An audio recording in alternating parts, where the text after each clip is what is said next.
Y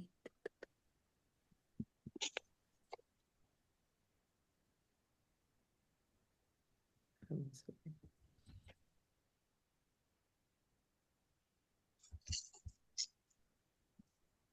Ya estamos en Facebook. Buenas tardes y bienvenidos. Tardes. ¿Está grabando? Ya está grabando también, Roberto. ¿Podemos comenzar? Podemos iniciar. Bueno, muy buenas tardes a todos. Es una alegría poder continuar con estos encuentros internacionales de logoterapia. Gracias a Dios vamos por el número 180, Encuentro Internacional.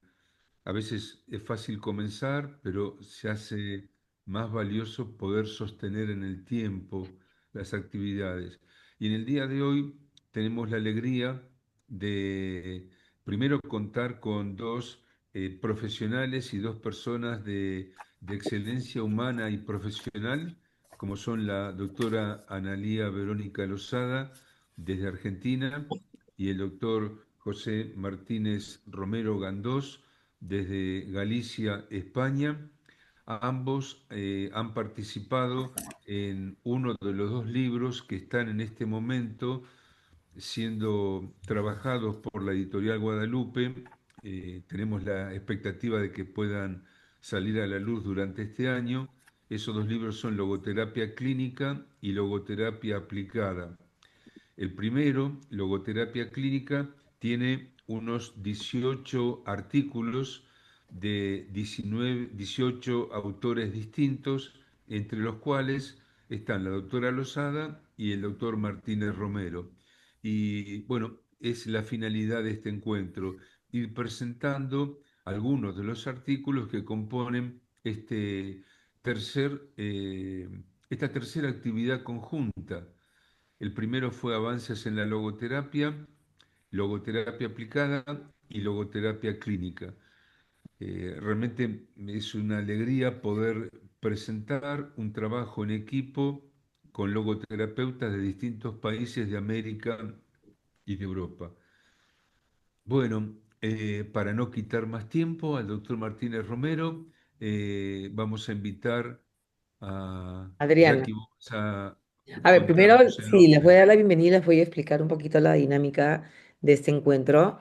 Bienvenidos después de algunos meses de no vernos. Ahora nos vamos a comenzar a ver seguramente un poco más seguido, al menos una vez al mes, en este 180 encuentro de logoterapia con súper grandes invitados. La dinámica es, José va a tener 20 minutos para poder exponer y Analía también va a tener 20 minutos para poder tener una ronda de preguntas.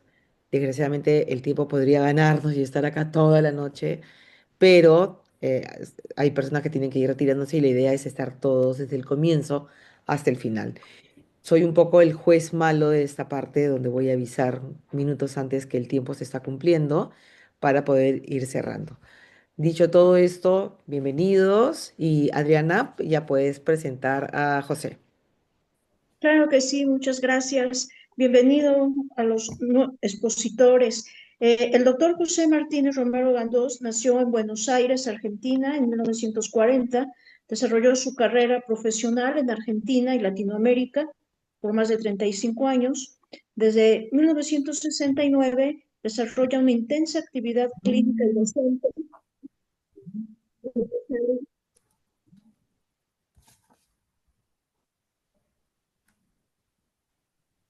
Una Adriana, intensa, sí, es que se cortó. sí.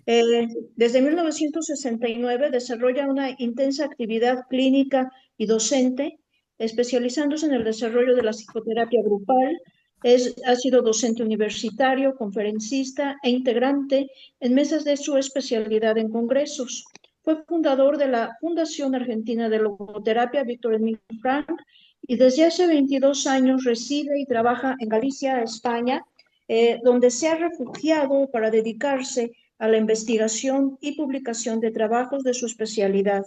Es licenciado en psicología, doctor en psicología por la Universidad del Salvador, Argentina, y Universidad de La Coruña, España.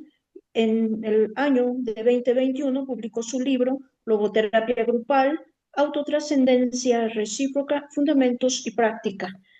Y en el 22 publicó Psicoterapia fuera de la consulta, encuentro e interacción desde el análisis existencial y la logoterapia, que pueden encontrar en Amazon. Muchísimas gracias, doctor Martínez Romero, y estamos atentos. Gracias. Bueno, no sé si empiezo yo entonces. Bueno, sí, sí, Jackie, ¿no?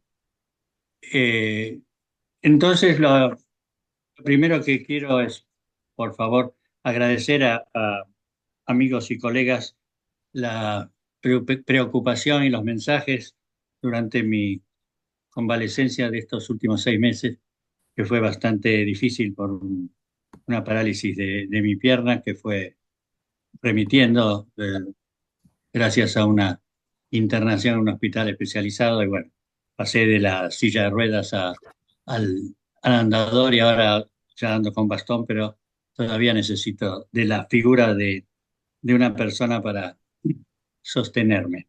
Eh, Tengo entonces, mucha alegría en participar en esto, porque es una reentré en todas mis actividades y, insisto, reitero, agradecer todas las muestras de cariño y de preocupación. En segundo lugar, quiero agradecer al doctor Mucci por todos estos años en los que se ha dedicado a profundizar, difundir y defender la logoterapia, desarrollada por Frank, y que culminan con esta presentación del 180, sí, 180 reunión de este tipo. Voy a intentar aquí explicar brevemente qué consiste este aporte, este capítulo en el libro Logoterapia Clínica que titulé Logoterapia y Psicosis.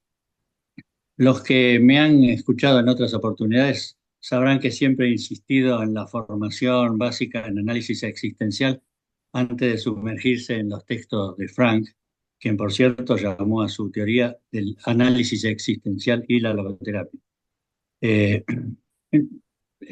Desde los aportes de la psiquiatría francesa, representada de modo excepcional por Henry A., describiendo la conciencia, el inconsciente y sus patologías, eh, hasta la magnitud del trabajo de investigación en psicopatología realizado por Carl Jaspers, quien en su libro Psicopatología General ofrece, abro una cita textual, a psiquiatras, a los internistas, a los psicólogos, a los psicoterapeutas y finalmente a los biólogos y a los filósofos sobre las almas humanas enfermas. Cierro la cita.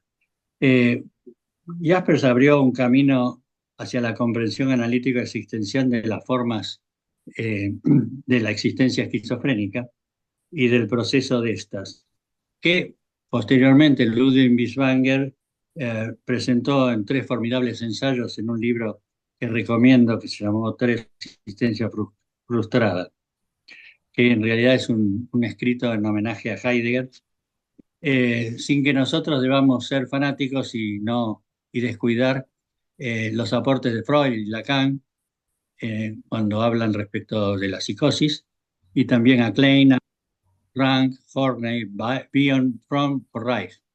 Es decir, todos ellos se han dedicado a ver teóricamente este fenómeno que Jasper dijo que era incomprensible, o sea que no era posible comprender en su totalidad. Entonces, el propósito de este libro y del capítulo que ofrecemos sobre logoterapia y psicosis no nos permite el desarrollo de todos estos antecedentes teóricos. Y solo intentaremos presentar conceptos generales en razón incluso del tiempo. Pero yo recomiendo vehementemente que buceen en esos libros. En el aspecto teórico podemos decir que el hombre es un ser que participa de 3 dimensiones. En primer lugar, la somática, después la psíquica y finalmente la espiritual o la dimensión del sentido de la vida, que sin ser ella la única es, sin embargo, la verdadera dimensión del ser humano, según lo ha descrito perfectamente el maestro Frank. La imagen clásica de un hombre absolutamente condicionado por su dimensión psicofísica es desplazada en el análisis existencial y en Frankl por la riqueza y la dignidad de la persona libre, única, irrepetible, posible, finita y autotrascendente. No se asusten, no se mareen. Cuando yo daba clases a los alumnos y les decía todo esto, les decía que una forma práctica de recordar que el hombre es posibilidad, elección, responsabilidad, libertad, cura, temporalidad y espacialidad es una regla mnemotécnica perlicute. ¿Sí? Perlicute nos representa posibilidad, elección, libertad, cura y temporalidad y espacialidad.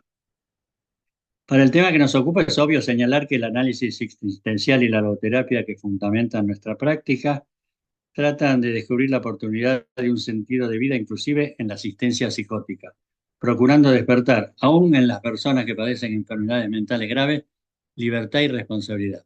Esto no siempre es aceptado, ni siquiera eh, considerado comprendido.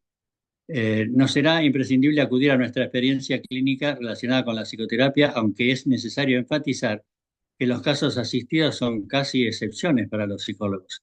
Es decir, nosotros los casos de psicosis debemos trabajarlos con psiquiatras o con médicos o en instituciones, con otros profesionales, porque no es nuestra formación adecuada para tratarlos en totalidad. Entonces, intentaremos comprender esto y aplicar lo que Frank en su libro Teoría y Terapia de las Neurosis, cuando afirma que los traumas psiquiátricos no son en sí patógenos, sino que son patognomónicos, palabra difícil que quiere decir que la expresión de la causa, o mejor dicho, es el efecto, la psicosis de la enfermedad. A los efectos de estas causas le atribuye una cualidad de pseudo reacciones psíquicas, Frank. Durante la pubertad suelen darse preponderantemente los primeros brotes esquizofrénicos u otras patologías psicóticas graves. A su vez, no descarta un desencadenamiento psíquico. Ejemplo de esto puede ser un ascenso laboral, el casamiento, el momento de la asunción de la paternidad, etcétera. Sucesos en la vida de una persona que pueden desencadenar el brote psicótico. Asimismo, da al desencadenamiento el lugar de una causa secundaria, es decir, una condición no suficiente, sino posible. Es decir, se comprende esto si van al libro de Frank y ven el cuadro de cómo describe todo esto. Cuando asistimos a psicóticos, estamos considerando personas que padecen una patología, una bipolaridad, por ejemplo, u otro tipo de psicosis. La logoterapia es la psicosis. No existe ninguna logoterapia de la psicosis. Es decir, es en la psicosis. Es una terapia sobre lo que queda sano. En realidad es a lo que debemos dirigir nuestro trabajo. Eh, es lo que veremos en el caso analizado. eh, si Jackie puede poner el- la cita del trabajo, un trabajo que yo publiqué, que ahora pone Jackie los datos para que si alguno quiere tomar nota, sepa dónde. Psicoterapia existencial, el mito de Perseo y la introducción de títeres en un caso de alucinaciones auditivas. Un trabajo que se presentó en Perú y que la revista peruana de Psicología y Trabajo Social lo ha publicado en el año 2016. Sabemos que la enfermedad impide a la persona la manifestación de sí mismo. Entonces, aún en los casos graves hay que apostar porque la persona está detrás de la enfermedad. Debemos avanzar e investigar desde la óptica del análisis existencial, ayudando a que el paciente saque a relucir lo personal en la psicosis. Antes que nada, la consideración del otro como persona debemos tener en cuenta. Sus perturbaciones, una dimensión del existir humano no comprensibles, al decir de Jaspers. Este importante autor, Jaspers, que debiera ser estudiado en profundidad por todos nosotros, reconoce que algunas manifestaciones psicóticas pueden ser comprensibles en términos de la experiencia del paciente, mientras que otras pueden requerir una explicación desde el punto de vista de las alteraciones biológicas o neurológicas. Pero bueno, esto para explicarlo más profundamente habría que hacer un curso especializado en logoterapia y psicosis. El paciente que analizaremos hoy padecía una psicosis postraumática que producía alucinaciones auditivas. Pasó por diferentes consultas hasta que fue diagnosticado por un psiquiatra como psicótico medicado y controlado mensualmente. Sigue medicado en la actualidad con antipsicóticos indicados para esquizofrénicas y episodios maníacos. Ante la evidencia de no mejoría, el paciente opta por sugerir una consulta, o pedir una consulta con un psicólogo y pasa por dos o tres colegas los que no sigue, hasta que alguien le indica que consulte con nosotros. Aceptamos el, el desafío, pero verán por qué. Y a este paciente, como corresponde a la ética y siempre hacemos, nos vamos a dar características que lo permitan identificar, pero lo llamaremos Perseo. Sí, por favor, Jackie puede poner la definición de lo que es. ¿Por qué le llamamos Perseo? Porque brevemente, recordamos la mitología, lo que dice ahí, Perseo no estaba solo, recibió la ayuda de los dioses. Hades, el dios de los infiernos, le regaló un casco que lo hacía invisible. Hermes, el mensajero de los dioses, le obsequió una hoz muy afilada, propiedad de Zeus, con la que extraer las escamas que protegían el cuello de la medusa, además de sus sandalias aladas, y Atenea le ofreció una espada y un escudo tan pulido que lo podía usar como un espejo. Pues el paciente, con sus alucinaciones, tuvo que ir trabajando y lo veremos entonces en los próximos minutos.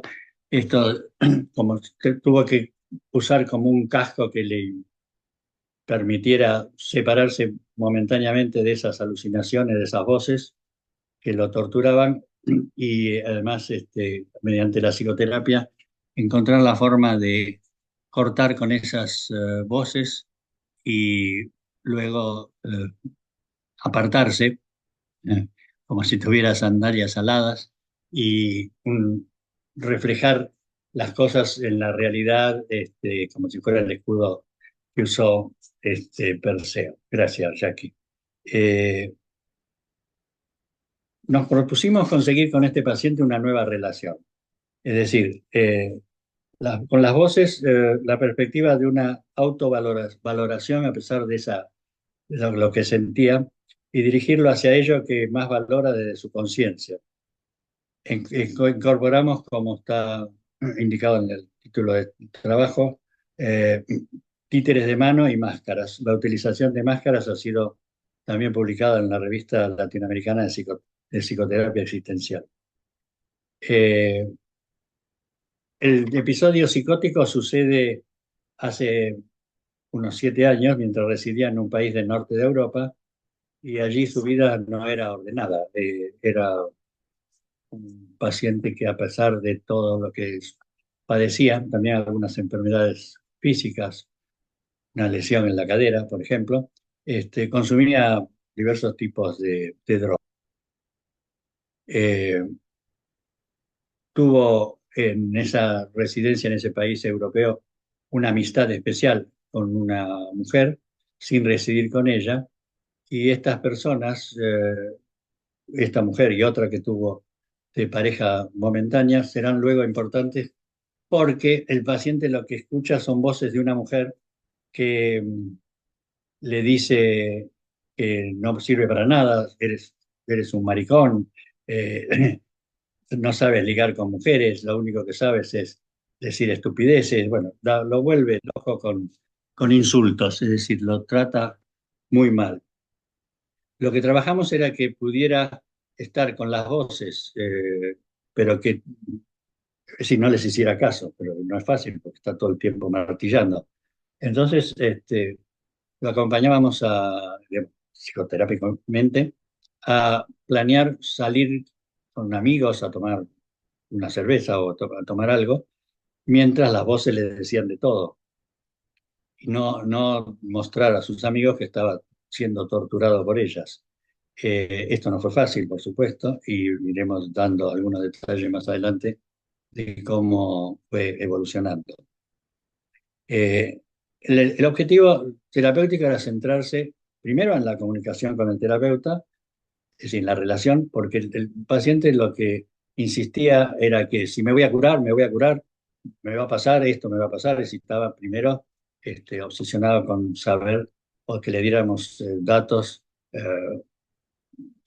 acerca de cuándo iba a terminar con esas voces. Por supuesto, no se lo íbamos a dar porque no iba a ser posible y teníamos que conseguir la relación con él para que confiara en que los pasos que íbamos dando le iban a servir, ¿no? Proponer objetivos basados en la comprensión del daño cerebral que había tenido, es decir, empezar a lo que decíamos en el Perlicut, es decir, empezar a hablar de la responsabilidad, la cura del latín cuidado, es decir, del cuidado que tenía que tener por su salud, es decir, tanto física, que tenía problemas, atenderse, aceptar tener tratamientos para esas molestias físicas y también aceptar la medicación como una ayuda imprescindible, además de las cosas que iríamos planeando para que saliera al mundo otra vez, ¿no? Es decir, flexibilizar las cosas que le estaban pasando. El objetivo fue aceptado por el paciente y eh, al trabajar con los títeres fuimos logrando que las voces fueran cambiando de discurso, digamos, por decir de alguna manera, en el sentido de que en vez de insultarlo, le empezaban a decir, parece que estás mejor, bueno, pensé que eras tonto, pero no eres tan tonto. Y empezaron después a apoyarlo. Es decir, eso todo lo trabajábamos con, las, con los títeres. Eh, las sesiones se desarrollaron durante 22 meses. Al comienzo era una sesión de 1 hora cada 15 días y luego de 3 meses, una vez al mes. Los títeres eran usados una vez que hacía, cada vez que referencia sus voces y decía que la mujer decía tales cosas. Luego pasó de tener alucinaciones con un hombre que le decía cosas, que yo consideré que era un éxito, porque dejó a esa mujer y entonces trabajábamos esas voces. A los 5 meses de tratamiento quiso iniciar, se sintió con fuerzas, un máster en su especialidad, un profesional de bastante prestigio en el sentido de con buenas notas en sus estudios. A los 8 meses de tratamiento, las primeras voces positivas empezaron a apoyarlo y entonces decían, eres fuerte, aguanta, saldrás adelante, hazle caso al terapeuta. Esto era un agradecimiento que yo hacía porque no me lo decía directamente, sino a través de las voces. Trabajamos eso bastante, pero a los 10 meses tuvo una recaída y aumentaron el nivel agresivo de las voces. A los 12 meses de tratamiento, las voces vuelven a los señalamientos positivos. Entonces, dado el tiempo, recordar que en realidad todas estas cosas que tratamos es, bueno, para mí me uno a los dichos de un autor francés, Tutti Gosset, que en el 24 hizo un trabajo interesantísimo en francés, Fenomenologie et Schizophrénie, perdón, Phénoménologie et Schizophrénie, recherche pour une anthropologie du contact, en un trabajo publicado en París. Entonces, para terminar, en el encuentro intersubjetivo necesitamos llegar a la comprensión de los abismos de la experiencia humana y a las dimensiones más tácticas y discretas de la atmósfera del encuentro como terreno para explicar la experiencia de la esquizofrenia. En una relación psicoterapeuta-paciente habitual, nuestras experiencias se unen de manera concordante para constituir el mundo común y objetivo. En el caso del psicótico, el énfasis está en lo desafinado, en lo disonante, en los vacíos, en los excesos. Con Perseo partimos de la locura con una intersubjetividad frágil e imperfecta, abriendo el campo de una psicología fenomenológica que ya no consideraba la locura como un fracaso, sino como una dimensión esencial de la experiencia humana, situada en un registro más íntimo y más personal. Hasta aquí, José Dixit. Muchas gracias, José. súper interesante el caso. ¿Roberto? Sí. Sí, no sé si nos queda unos 5 minutitos. Eh, Abrimos el espacio a preguntas en estos Perfecto. cinco Sí, minutos. Gracias, José, por su ponencia, como siempre, muy rico en su sabiduría y en su experiencia. El, Gracias. el famoso bombero del hospital de Aedos, no, de Posadas era, En el Aedo, el hospital de Aedo, sí. Era Aedo. Romerito, el Bien. bombero de la muerte. Sí, eso me llamaba. Sí. Romerito, el bombero del amor. Bien. ok, Eh, entonces los invitamos a hacer, tenemos una ronda de preguntas, no muy extensa, pero aquí estamos para poder compartir con José.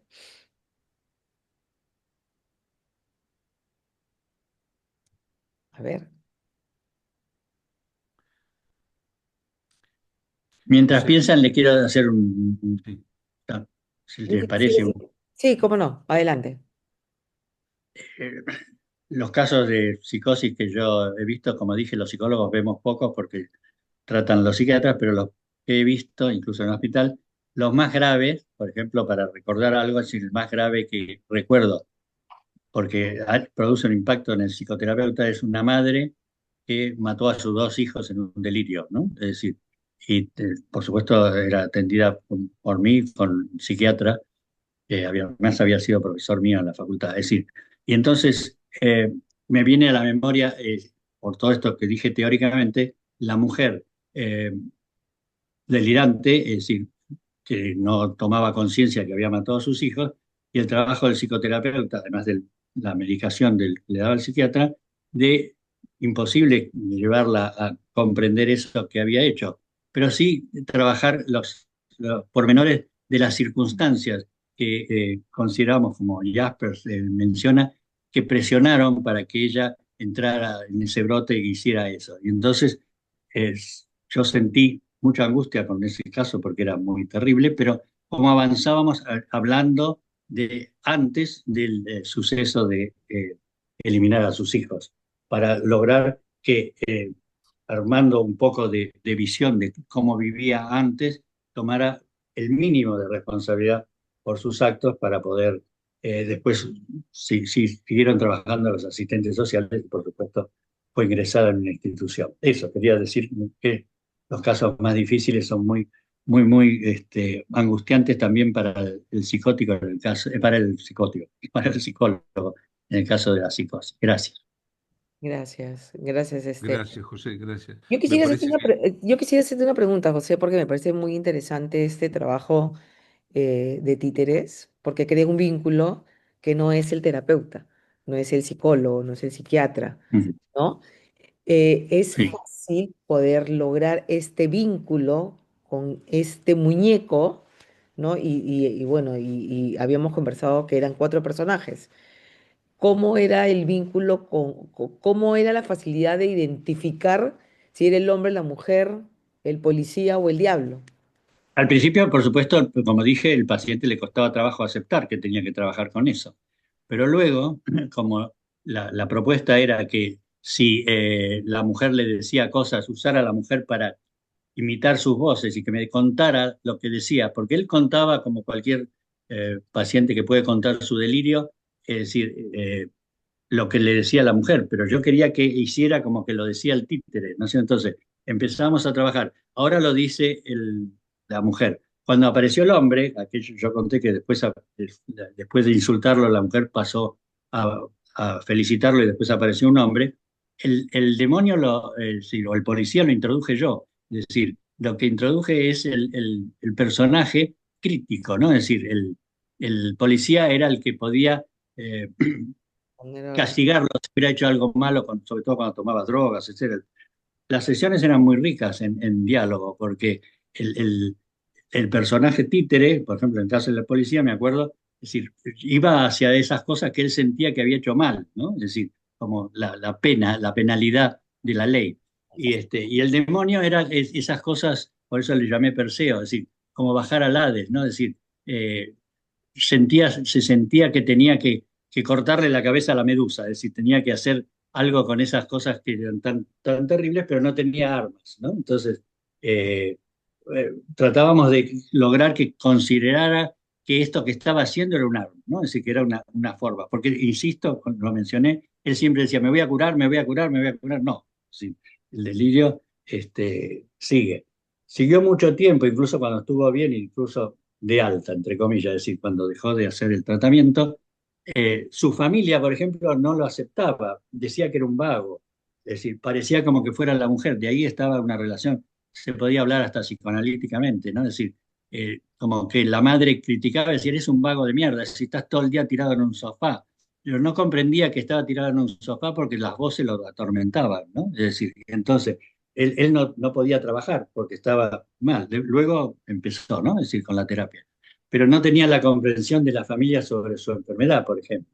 Entonces había que llevarlo en todas las áreas. Con los amigos, no le contaba a los amigos, pero tenía que él poder estar con los amigos sintiendo las voces, con la familia, es decir, luchando para que no lo consideraran un vago de mierda, ¿no es cierto? Es decir, y después, eh, con respecto a sus estudios, porque dije yo que terminó un máster después, las voces no lo dejaban estudiar tranquilo, es decir, no es una situación muy para concentrarse, pero luchaba con eso porque tenía muchísimo interés.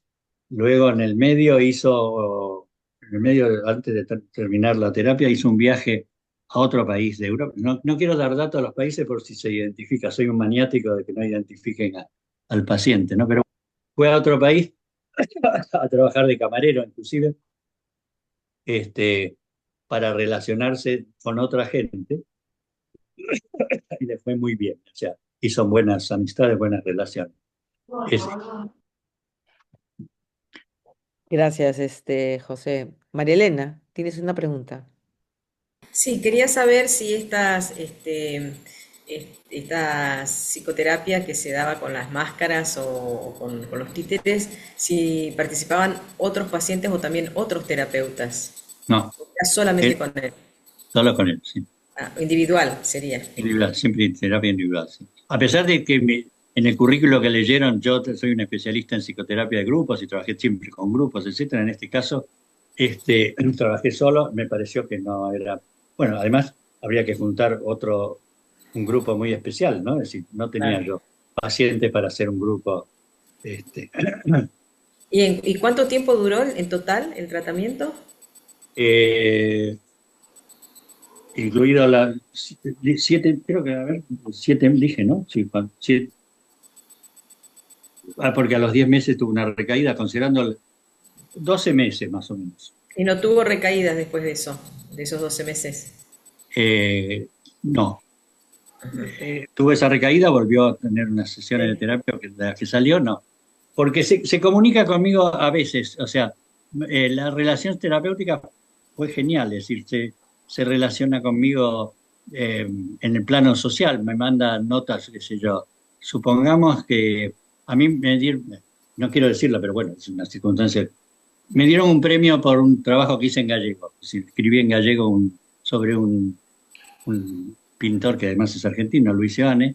Me dieron un premio. Él se enteró y entonces manda mails o por WhatsApp y me felicita, hace cosas. O sea, se comunica abiertamente, pero no habla de la enfermedad. Es decir, Porque no. remitió la enfermedad, digamos. De alguna Sí, manera, hasta ahora por sí, lo sí. menos. Sigue con las alucinaciones, pero no tiene esa angustia que le decía, tengo y quiero que se termine, quiero que se termine. Aceptó que no se terminaba, que tiene que tomar medicación y que tiene que relacionarse con la vida de otra forma. No sé si contesto a Sí, tu pregunta. sí. No, o sea que las alucinaciones no se fueron, pero disminuyeron y él aprendió a lidiar con ellas, sería. Y a cambiar de sentido, es decir, Claro, la mujer no estaba más, estaba un hombre que lo apoyaba, después claro. eh, Darle vuelta, darle vuelta. sí, cambiar el discurso, digamos. Sí, sí. El Gracias. discurso de la alucinación, que es un invento mío esto, ningún psiquiatra dice el discurso de la alucinación, porque en realidad, pero bueno, es un invento. Está bien, muchas gracias. Gracias, José. Gracias, José. Un abrazo. Bueno, María Elena, pues hacer tu presentación a la siguiente invitada, por favor. Bueno, ¿cómo no?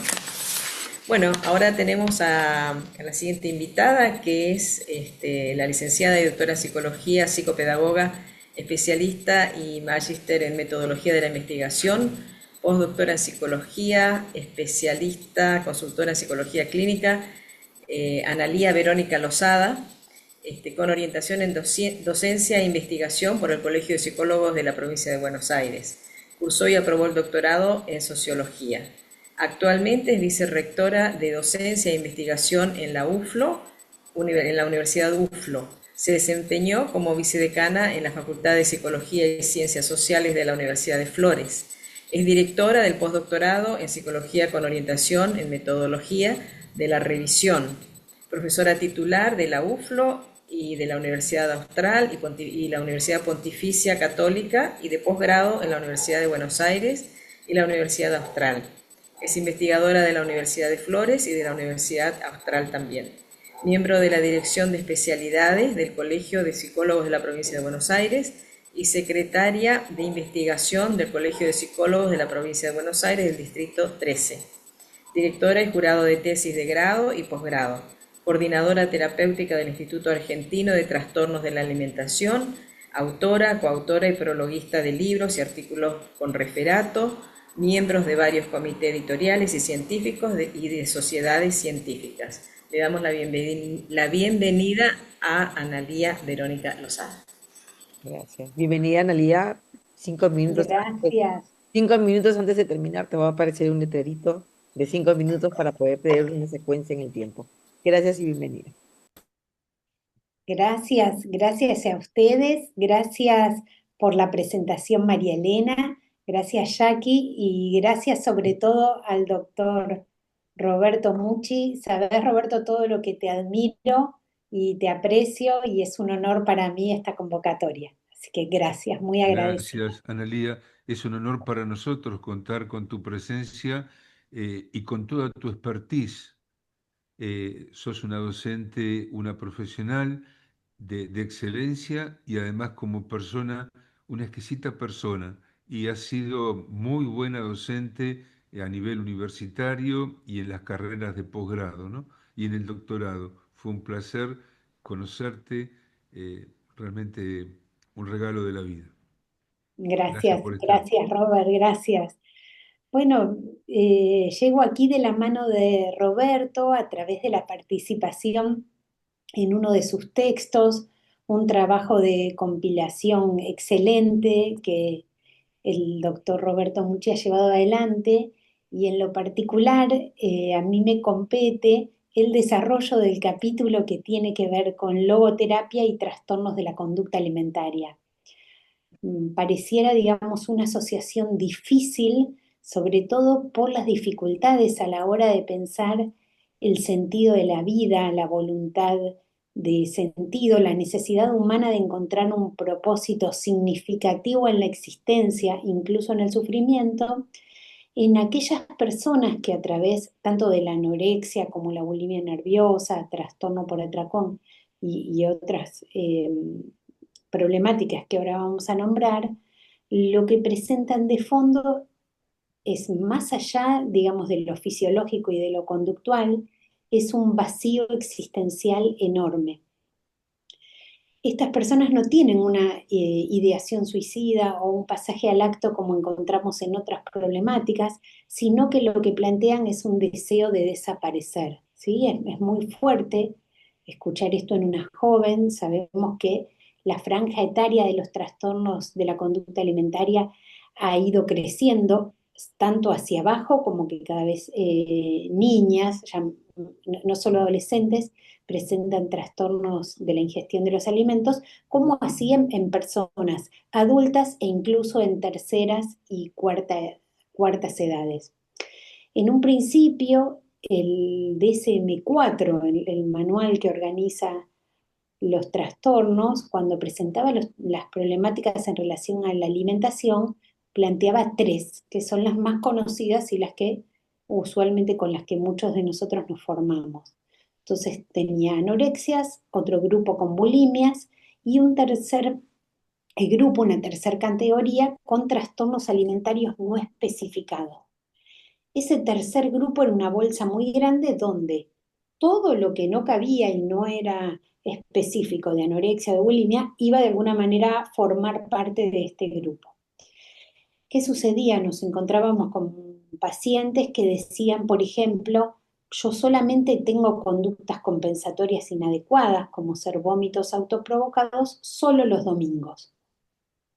Ahí hablábamos del vacío existencial, de qué pasaba en estos días, pero no llegaba entonces a los criterios de bulimia nerviosa que tenían que presentarse estos actos, estas conductas, al menos 2 veces por semana durante un periodo de 3 meses. El DSM-5 ha corregido todas estas cuestiones. Diversas profesionales, incluso de nuestro país, de la Argentina y del resto de Latinoamérica, hemos participado aportando diferentes evaluaciones de pacientes para, de alguna manera, presentar como una búsqueda más refinada diagnóstica. Entonces encontramos anorexias, bulimias nerviosas, trastornos alimentarios especificados, pica, otro tipo de clasificaciones en torno a remisiones o no, y otro grupo con los trastornos no especificados también, pero en un nivel ya de detalle muchísimo mayor y que tiene en cuenta sobre todo estas cuestiones que tienen que ver con las dificultades del paciente más allá de lo corporal. También otro grupo dentro del mismo manual alude a los cuadros donde se presentan dismorfias corporales, o sea, rechazos, son casos muy, muy, muy graves donde rechazan el total de su cuerpo o una parte de su cuerpo. De alguna manera aludimos a lo complejo por el origen multifactorial de estas problemáticas. Multifactorial porque pensamos en cuestiones que tienen que ver con lo biológico, lo epigenético, cuestiones psicológicas también, familiares y socioculturales. No deriva solo de una moda de ninguna manera, no deriva de modo exclusivo a lo que ven en las redes o antes se decía en un programa de televisión o al talle de la ropa que viene cada vez más pequeño. Estos sí son factores socioculturales, pero no son exclusivos ni determinantes. Pensemos que en un porcentaje muy alto, aquellos pacientes que nosotros encontramos actualmente con trastornos de la conducta alimentaria tuvieron en su historia situaciones de abuso sexual infantil y de violencia intrafamiliar, con todas las heridas, digamos, toda la dificultad enorme que esto conlleva, y de alguna manera generan en la joven, mayoría mujeres y mayoría jóvenes, aunque sabemos que de cada 10 consultantes uno es varón y que tenemos niños y adultos, como decíamos hace unos minutos, mayoría jóvenes, implican de alguna manera una alteración sostenida y persistente en el comportamiento alimentario que generan en una joven hasta poder dejar de alimentarse, acompañados de una dismorfia corporal, o sea, de verse de una forma que su cuerpo no posee, y una preocupación alta, totalmente desmedida en relación al peso y también a este aspecto físico. Nosotros sabemos que si bien todo se inicia por cuestiones que tienen que ver, como dijimos recién, asociadas y multifactoriales, con causas biológicas, pero con un fuerte contenido psicológico, familiar y sociocultural, después estas problemáticas tienen mayores lesiones y mayores riesgos en lo biológico. Entonces son detectadas por profesionales de diferentes disciplinas en esto o diferentes especialidades médicas. Por ejemplo, a partir de la menorrea, de la pérdida de periodo menstrual, son los ginecólogos quienes pueden hacer derivaciones y detectar, o los odontólogos por las pérdidas de las piezas dentales. Son pacientes que tienen un sufrimiento persistente en todo el cuerpo, pero pensemos, por ejemplo, en los dolores de cabeza, porque a causa del adelgazamiento en la anorexia, todos tenemos la cantidad de líquido cefalorraquídeo como de una tacita de café. y estos pacientes llegan a tener la mitad de ese líquido, o sea que el dolor de cabeza es estrepitoso. Y más allá de alguna manera de todo esto que afecta en lo fisiológico y en la conducta, los acompaña este sentimiento de vacío en la existencia, de vacío existencial. Y este es el punto y el lazo más grande con la logoterapia. Son jóvenes que atraviesan crisis asociadas a su identidad, un sentimiento de pérdida de sentido, de desesperanza y una gran dificultad para encontrar sentido a la vida. De alguna forma sienten que tienen que alcanzar una imagen, un ideal, impuesto muchas veces por la sociedad, por lo familiar y después introyectado y por ellos mismos, que nunca van a alcanzar. Esta falta de propósito se manifiesta en conductas autolesivas, autodestructivas. En algunos casos también este vacío se intenta llenar abarrotándose de comida, ¿no? Al revés, como sucede en los binge eating disorder o trastornos por atracón. Y en este marco encontramos una desconexión entre lo corporal y las emociones. Allí la logoterapia nos ofrece un terreno fértil, sumamente integrador, donde buscamos cuerpo, mente, espíritu, un trabajo de reconexión a las personas con su dimensión espiritual y con sus valores personales. Esto no surge espontáneamente con quienes padecen estas problemáticas.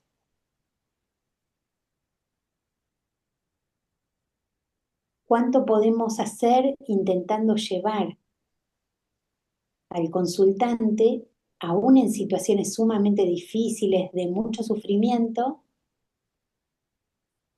llevar a las personas hacia esta capacidad que todos poseemos de elegir su actitud? Y este enfoque puede cambiar totalmente a quienes están atravesando el dolor tan grande que implica un trastorno de la conducta alimentaria, saliendo del rol, ¿sí?, de víctima, de afectado, y asumiendo una posición más activa en el cambio. Si nosotros logramos resignificar ese sufrimiento, hay una parte del éxito asegurado del proceso terapéutico, ¿sí? Buscando promover conductas prosociales, otorgándole un sentido a esto que le tocó vivir. No estamos negando este dolor tan grande, sino que de alguna manera queremos dotarlo de sentido. La idea es trabajar con quienes padecen estos trastornos desde una mirada compasiva, orientada a trascender en el síntoma y en estas problemáticas. Nosotros les decimos a los pacientes que no conocemos a nadie ni anoréxico ni bulímico. Nos quedan mirando y dicen, bueno, ¿cómo la sala de espera estaba con tanta gente? Trabajan desde 1999 acá en el instituto. Bueno, le decimos que uno puede tener anorexia o tener bulimia, como yo les puedo decir, tengo un resfrío o tengo gripe, no, soy engripada o soy resfriada, ¿no? Entonces, esto que tiene que ver con lo denominativo, con el lenguaje, ayuda un montón a saber que es algo que tienen y que pueden dejar de tener, ¿sí? Un aspecto de remisión de la enfermedad muy alto versus esto lo voy a tener para toda la vida y es algo de lo que no me voy a poder salir jamás. Se habla de la eficacia de las intervenciones logoterapéuticas en jóvenes que tienen estos trastornos.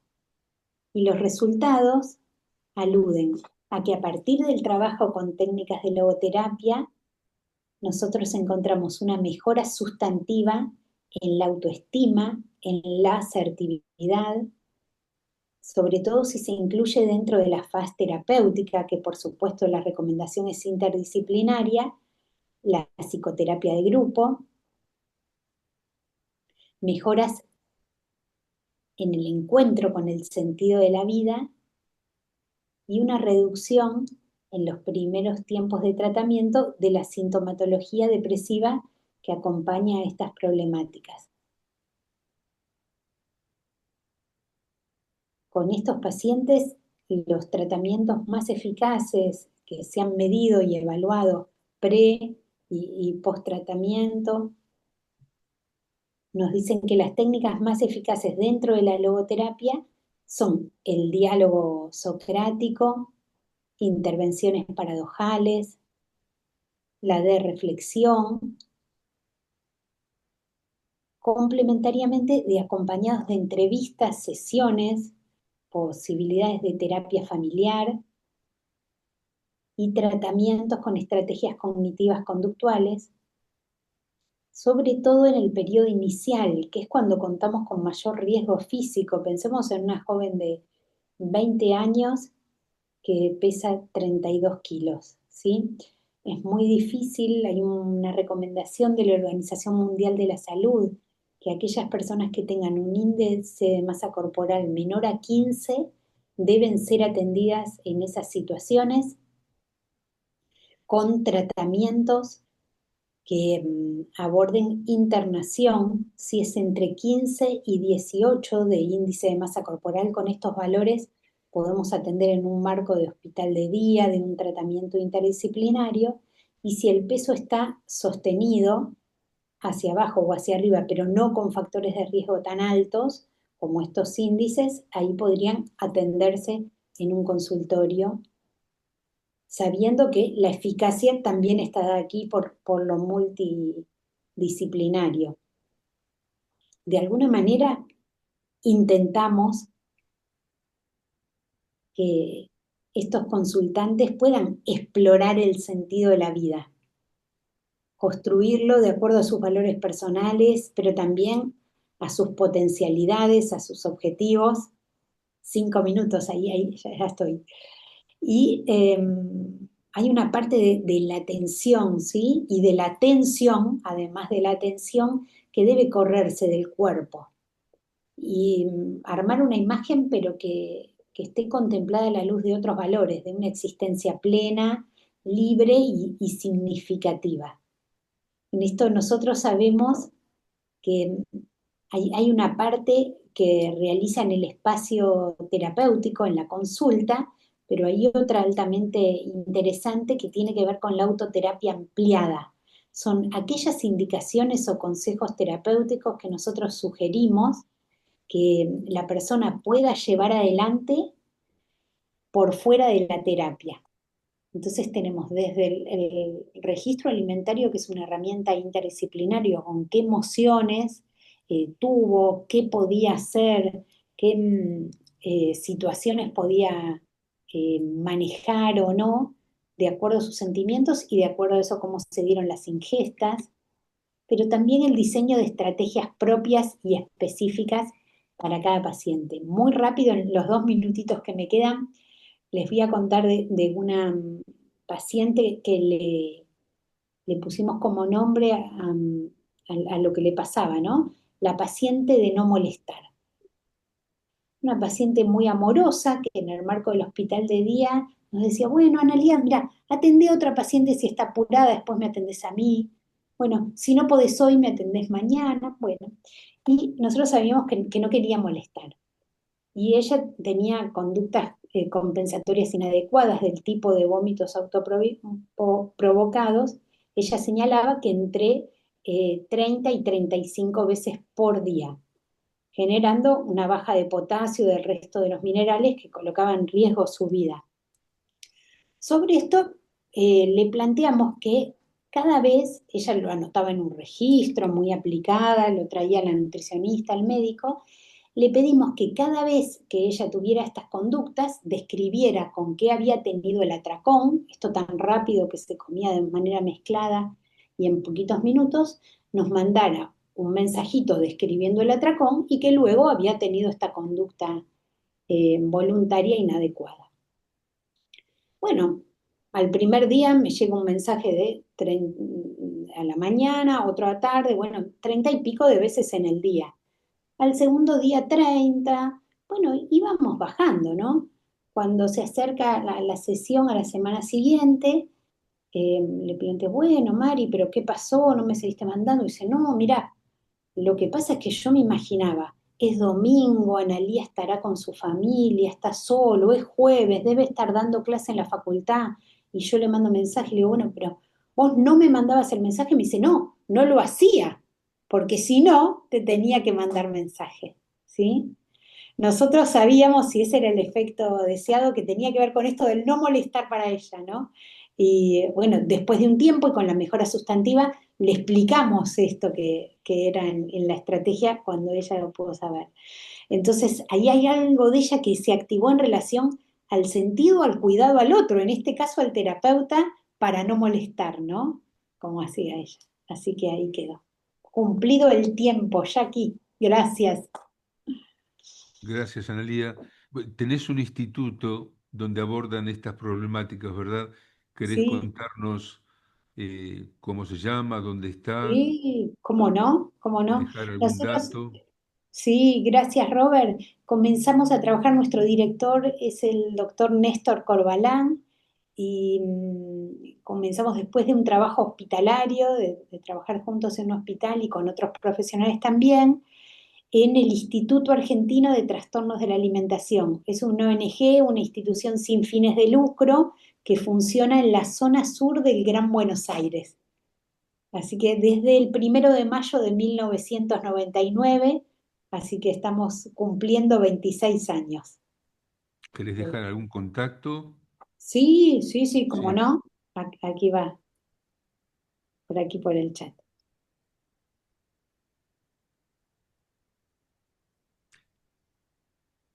Analía, no Gracias, sé Robert, aquí si... va por el chat. Gracias, gracias por tu ponencia. Y Jackie, no sé si habrá alguna mano levantada para ¿No? hacer alguna pregunta. ¿No? Pero podemos solicitar que levanten la mano. O sea que es un tema muy interesante esta analía, debe ser muy recurrente ahora. ¿Cuál es la edad promedio en la que, digamos, se ve y sexo? Creo que deben ser mayoría mujeres, ¿no? Así es, sí. Jackie, el trabajo relevado y las publicaciones de estas más de 2 décadas, en un principio el promedio de edad de las pacientes era de 21 años. Ah, grandes. Cuando lo hicimos, y esto bajó con la primer década 19 y ahora estamos en 15 años, o sea, es, cada vez más chiquitas.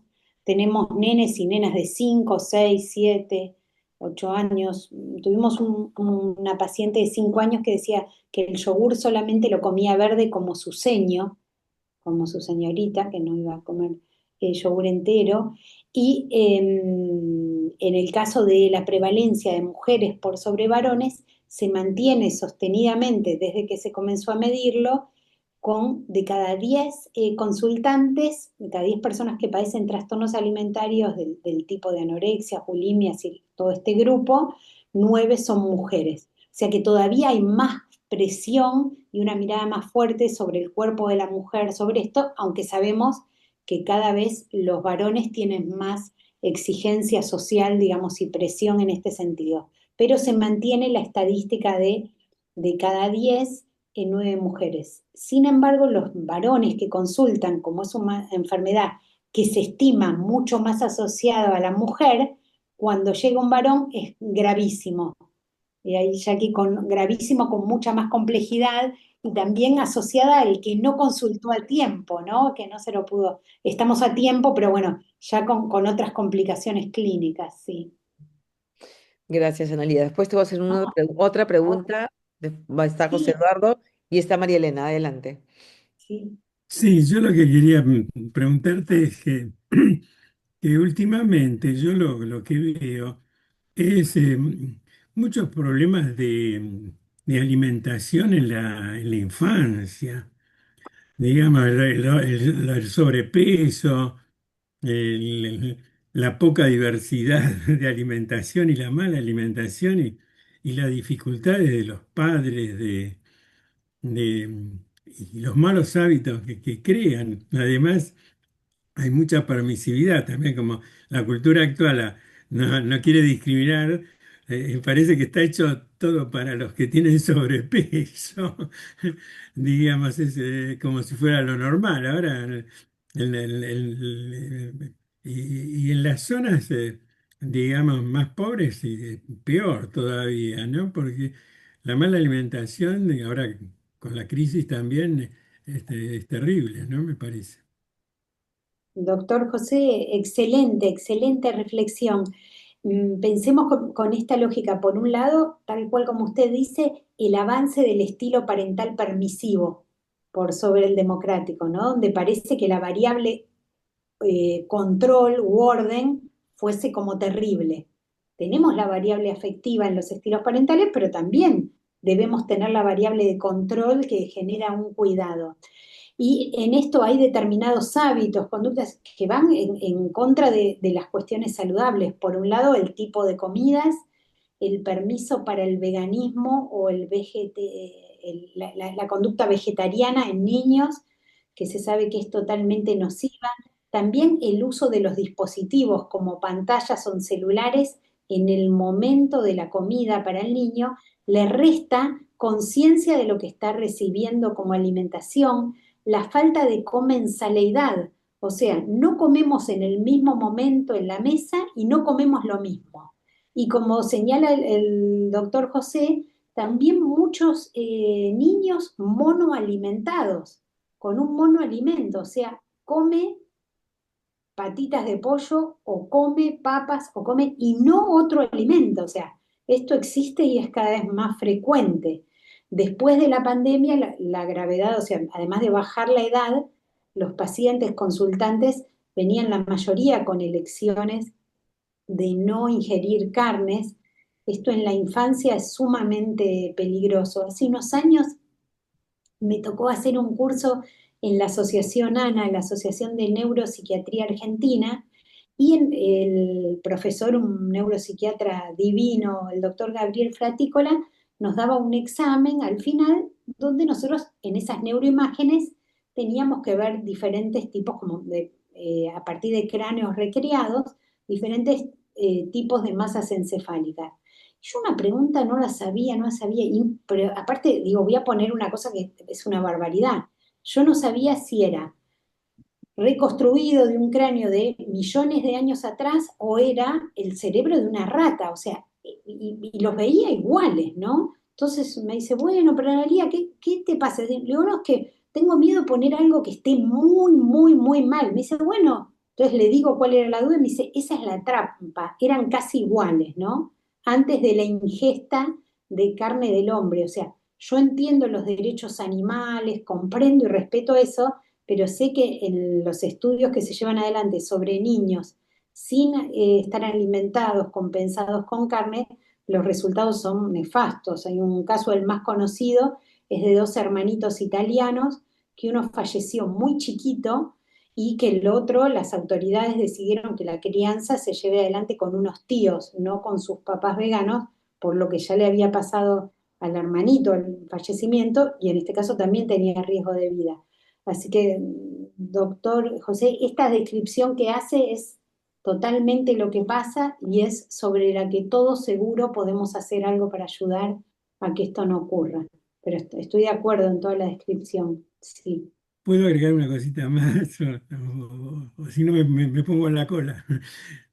No, yo también hay una cosa que me preocupa, pero no tengo caso como para decir, pero veo que también alguna gente en la adolescencia, mucha gente que tiene trastorno de alimentación, también usa mucho energizantes, por ejemplo, beben ese tipo de cosas, y otros fuman cannabis.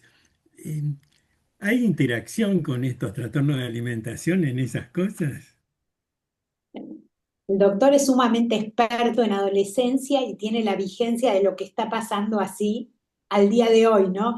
Entonces, sí, doctor, totalmente. Tenemos comorbilidades, por supuesto, con consumos problemáticos en esta línea, incluso con ingesta de estupefacientes, y con ingesta de alcohol, o sea, pacientes que no ingieren alimentos sólidos, pero vieron estas bebidas altamente energizantes o alcohol de otra naturaleza, compensando de esa manera, pseudo compensando de una manera, digamos, nociva, la falta de nutrientes o de otros alimentos. Sí, se dan estas combinaciones, doctor, y hace unos años me tocó que me convocaran de la Asociación de Farmacéuticos y Bioquímicos de Almirante Brown.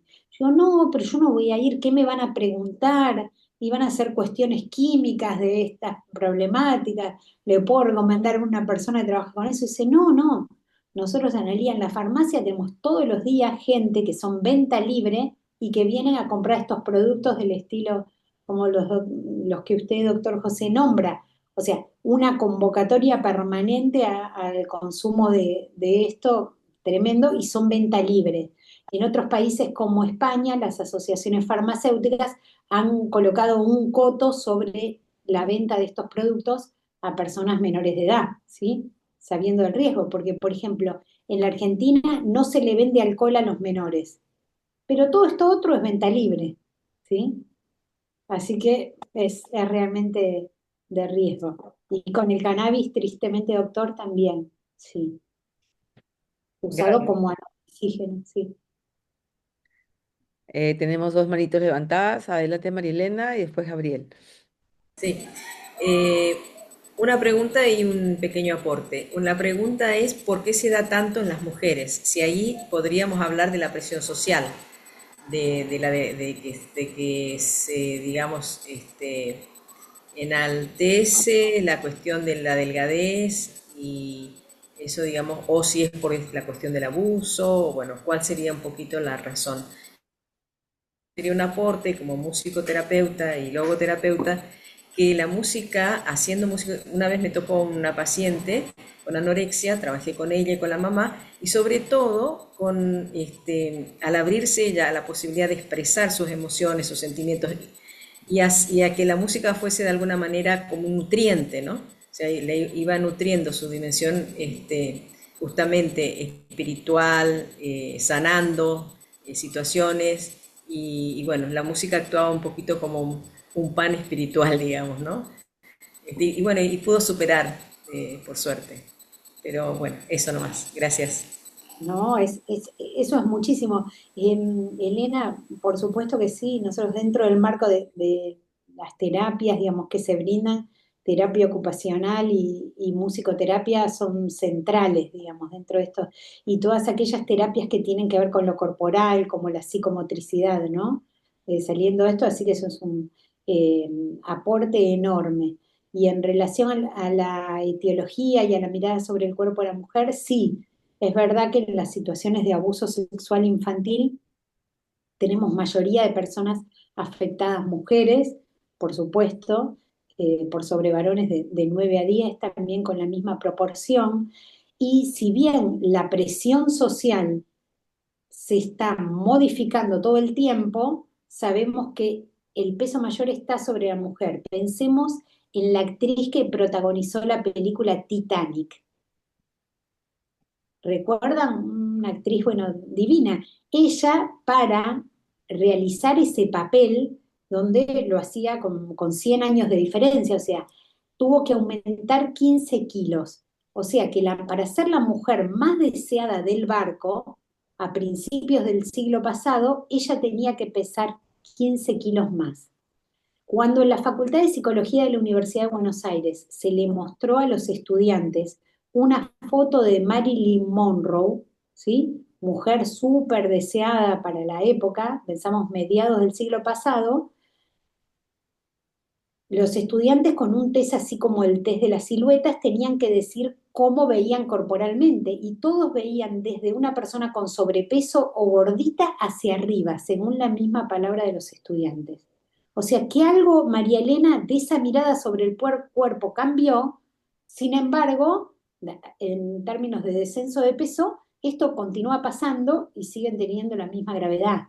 El primer caso escrito de trastornos de la conducta alimentaria de la historia data de Santa Catalina de Siena.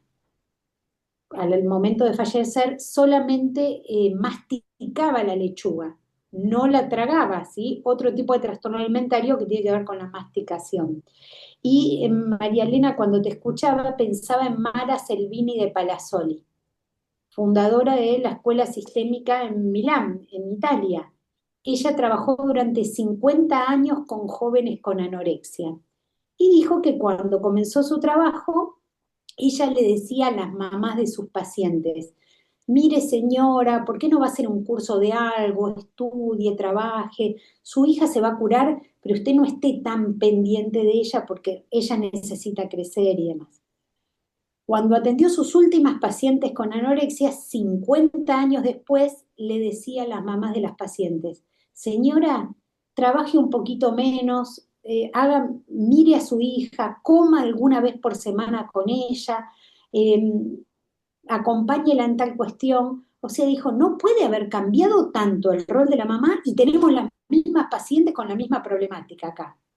¿Qué pasa, no? Y aconsejaba a las generaciones de terapeutas venideras trabajar sobre esto, en esta situación. Cuando toda la historia del tratamiento de los trastornos de la conducta alimentaria para esa época estaba centralizado en algo que se parecía nuclear para ese momento, que era la relación con la mamá. Eso ya se descartó como etiología única, ¿no? Pero es en un principio en la historia cómo se lo abordaba. Pero María Elena coincido sobre esto, la mirada más fuerte sobre el rol y el cuerpo de la mujer, sí. Gracias. Gabriel, Gracias, gracias.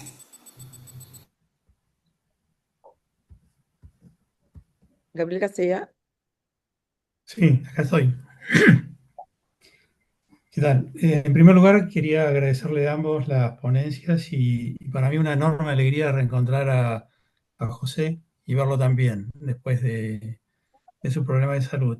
Y Verónica, Analía, perdón, también muchas gracias por tu exposición. Y lo que te quería preguntar es si tenés experiencia rastreando antecedentes gestacionales y vivencias que puede haber tenido la madre en la gestación de estas personas con problemáticas alimentarias. Tenemos, en esto hay algunos terapeutas que trabajan específicamente conflictos entre generaciones, cuando Ujú. trabajamos Apuntaba a eso a la pregunta. exactamente. Me faltó ver también, plantearte lo transgeneracional. Sí, sí, sí, sí, en esa misma línea sí. Yo no trabajo, o sea, no investigo con el tema, pero sí sabemos, porque usamos el genograma en los pacientes, de la historia y de las depresiones muy, muy fuertes en abuela materna, madre y la paciente propiamente dicha, sí. Una vez nos pasó que una paciente nos dijo: ay, le conté a mi abuela que estaba haciendo tratamiento y ella me dijo: no, pero eso no puede ser así, no puede ser tan peligroso porque yo hago esto mismo que haces vos hace 40 años y yo estoy muy bien. Bueno, la abuela cuando la conocimos, sí, es verdad, estaba muy bien en apariencia, pero tenía un marcapasos, había desarrollado diabetes y un montón de trastornos, además de tener más de 30 cirugías estéticas, ¿sí? Sobre esto. O sea, una complejidad significativa, pero se acompaña de una ruptura del sentido de la vida que no deviene de esta joven solamente. Eso tiene una raigambre y una raíz significativa en el resto y puntualmente en historias, o sea, los terapeutas que trabajan puntualmente con el embarazo de estas mamás sobre estas pacientes encuentran una situación de desapego y de cuestión depresiva muy fuerte durante el embarazo. Sí, sí, Gabriel, es así también. Es una de las cuestiones. Bueno, muchas gracias. No, a usted. Gracias. Facu, adelante con tu pregunta. Bueno, buenas tardes.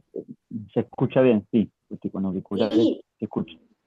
Bueno, en principio, muchas gracias, José y Analía, por la ponencia, Roberto, Jackie y a todos en la red, ¿no? Por hacer esto posible. Y yo además soy logoterapeuta, justamente estoy acá en el hospital porque está mi padre internado, ¿no? Con una catexia, una anorexia nerviosa, ¿no? Justo decías vos que los hombres llegan, bueno, mi padre tiene 74 años, entonces arrastró en su historia una resistencia, una lucha con, tomaba omeprazol 40 años todos los días de su vida, y ahora al final el médico nos dice que lo operaron de la hernia de hiato y más, pero que es una anorexia nerviosa, ¿no? Entonces está sin apetito, ¿no? Negado a comer, está con la sonda nasogástrica, y justo estoy acá, ¿no es cierto?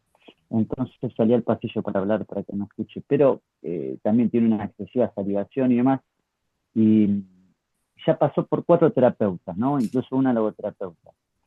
Y ahora encontramos a alguien que es especialista en trastornos alimenticios, esperemos que resulte, pero yo nada más quería comentar esto, Analía, porque veo una gran relación, un enorme hermetismo, que bueno, en las intervenciones uno logra ver qué detrás de ese hermetismo, la situación de su trauma en la infancia, que el padre le pegaba a ellos, ¿no? Cuando eran niños, y entonces eso ya ha fijado quizá en esta catexia o ortorexia, no sé qué será, ¿no es cierto? Pero más allá del diagnóstico, hoy médico le decía, te puede dar un infarto porque no tenés ni sodio, ni potasio, ni magnesio, ni proteína, ni vitamina, nada, ¿no es cierto? Entonces, que te puede abrir la cirugía o el corazón no responde. Entonces, veía como qué complejo, porque aún así con la sonda y todo, él sigue sin comer y toma Exacto. agua y tose, incluso ni siquiera agua, ¿no?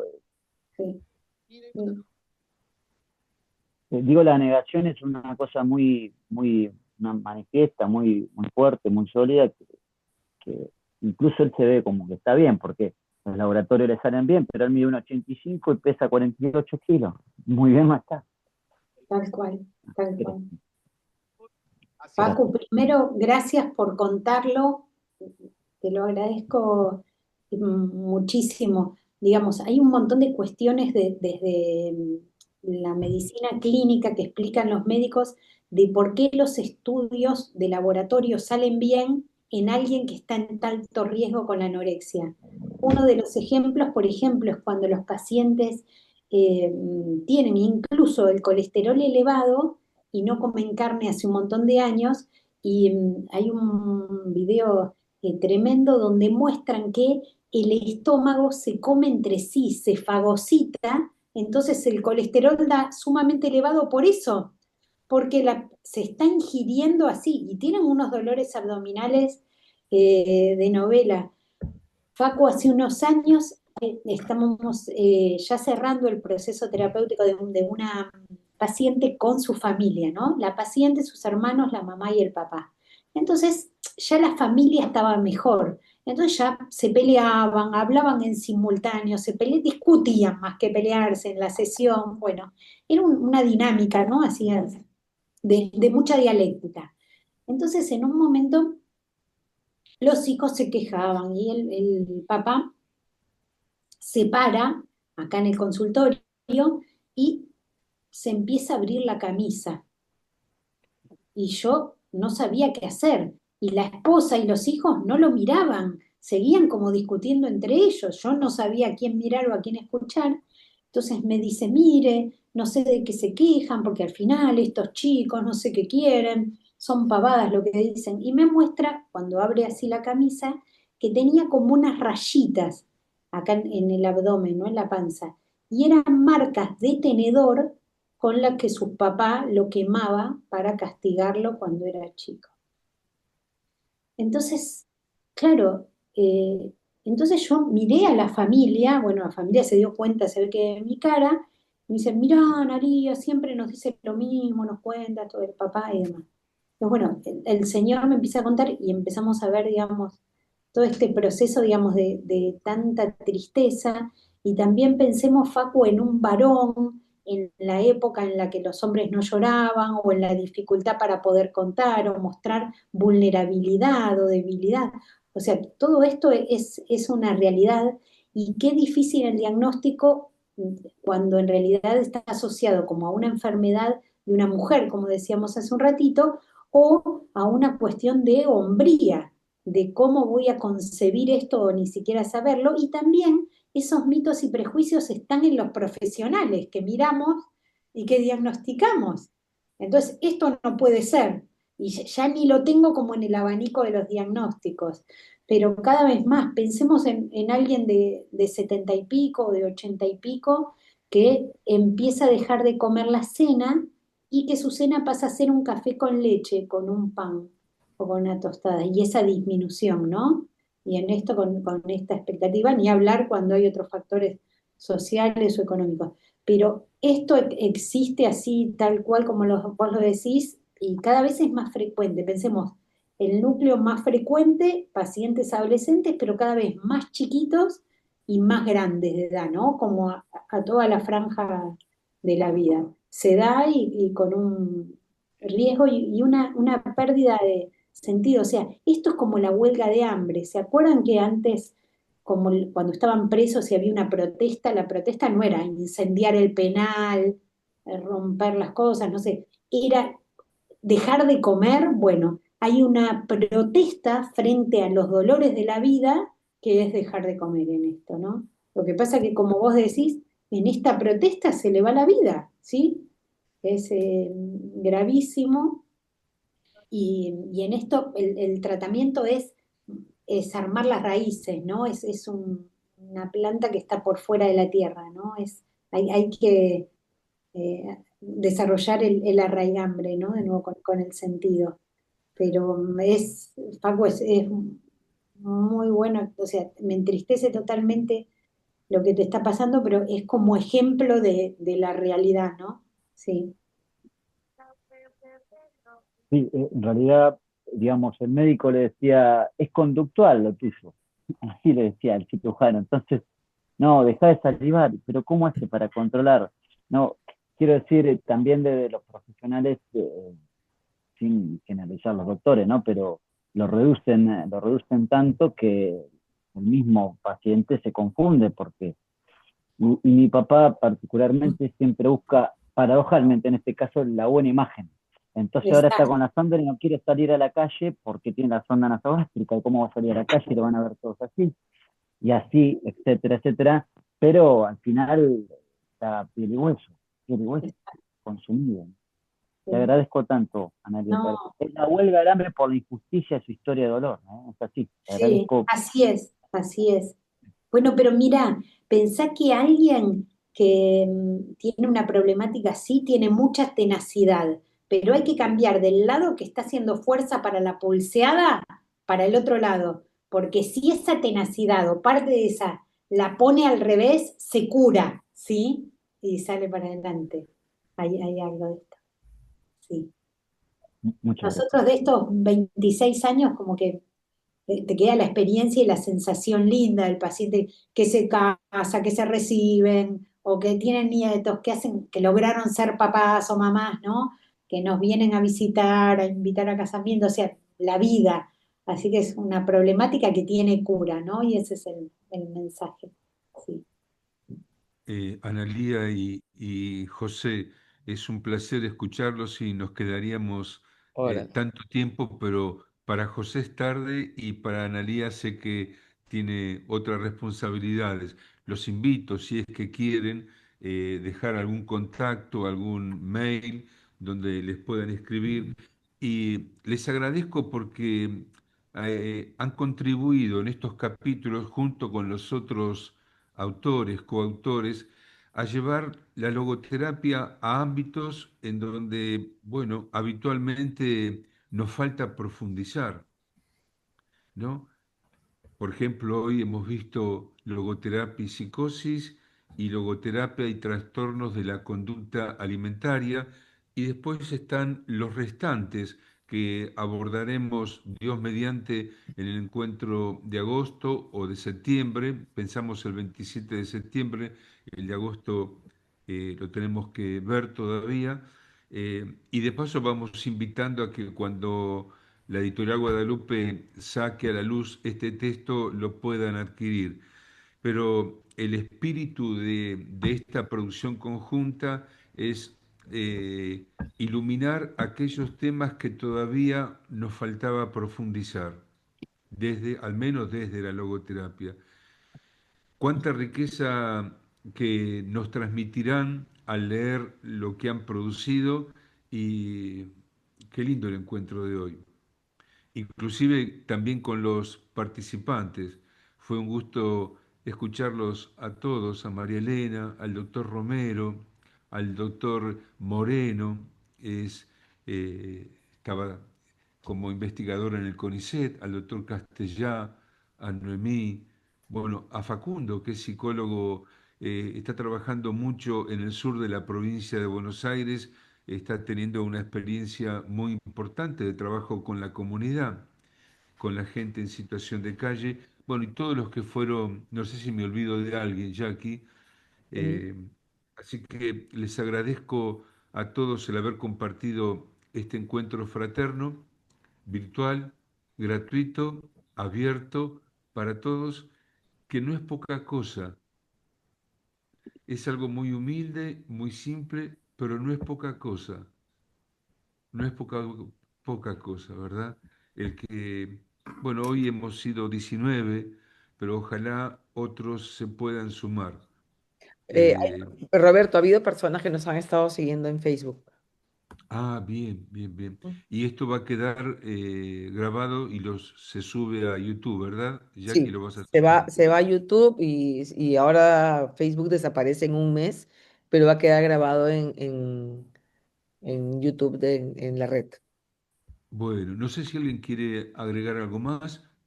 Y antes de concluir, les deseo a todos un muy feliz Día del Amigo en el día de mañana.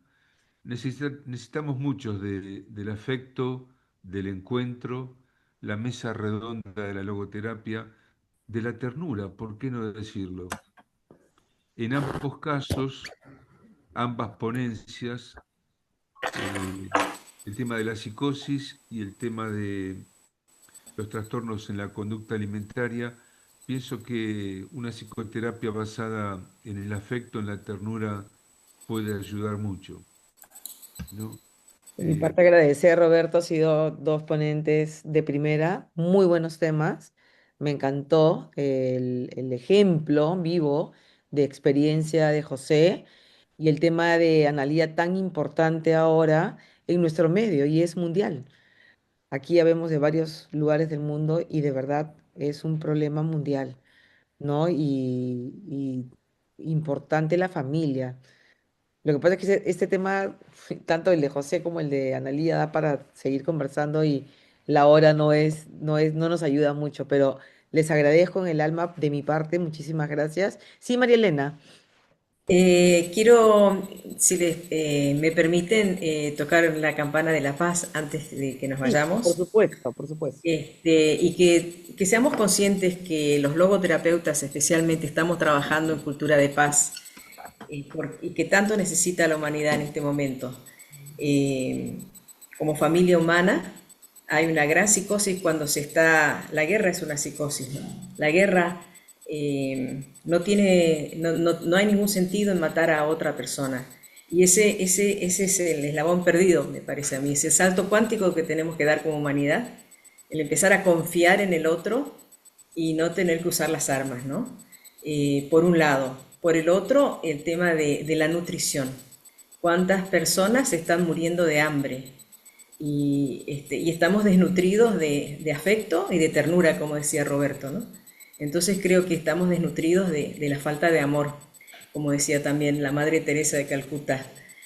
Necesitamos todos no solamente el pan, sino el pan del amor. Y la logoterapia es eso, es amor en acción. Así que voy a tocar esta campana que está hecha con material de desecho de guerra como un símbolo de transformación que nos enseñó nuestro maestro Frankel, ¿no? Transformar, tener una actitud siempre positiva, confiar en la vida, que la vida siempre nos va a dar respuestas para seguir viviendo, valga la redundancia. Entonces, esto tiene la forma de un Buda, no tiene nada que ver con la parte religiosa, sino como una cuestión pacífica y con un corazón en la cabeza, que quiere decir que tenemos que unir nuestra inteligencia maravillosa con nuestro corazón y transformar nuestras miserias humanas en posibilidades. en posibilidades de elegir la paz, de elegir la vida. Así que les dejo y también celebrando el Día del Amigo, muchas gracias a los expositores y a todos los presentes. Y ojalá que podamos construir esta cultura de la paz que tanto necesitamos.